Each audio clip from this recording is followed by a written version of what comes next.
جو عدد بچتے ہیں پھر اس کو ہم کھانے کو پورا کرنے کے لیے اس میں کسر کہلاتی ہے، تو وہ بھی میں آپ کو بتا رہا ہوں کہ یہ کون سے کھانے میں کسر یہاں آئے گی۔ اس نشق کے اندر 22 کے بعد 24 آئے گا، یعنی 23 کی کسر ہے، 23 نہیں آئے گا۔ آپ دیکھتے جائیں گے تو انشاءاللہ تعالی امید ہے کہ آپ نقش بنانے میں اچھی طرح کامیاب ہوں گے۔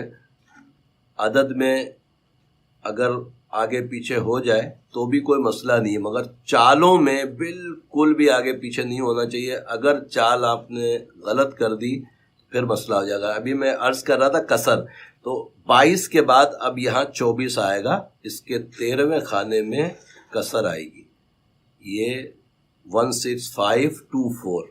اب پھر وہی آ جائے گا، اب ڈبل نہیں بڑھائیں گے، اب سنگل سے ہی چلیں گے، ایک ایک عدد بڑھے گا اور ہمارا نقش کمپلیٹ ہو جائے گا انشاءاللہ تعالی۔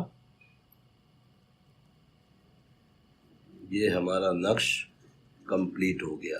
یہ نقش انشاءاللہ تعالی جیسے میں نے ویڈیو میں بتایا آپ کو استعمال کرنے کا طریقہ، اپنے بچوں کے بہتر مستقبل کے لیے ان کے ساتھ رکھیے، ان کو پہنائیے، انشاءاللہ تعالی اللہ کے عطاؤں سے کرم ہو جائے گا۔ الحمدللہ عز و جل، مجھے امید ہے کہ آپ نے یہ تعویذ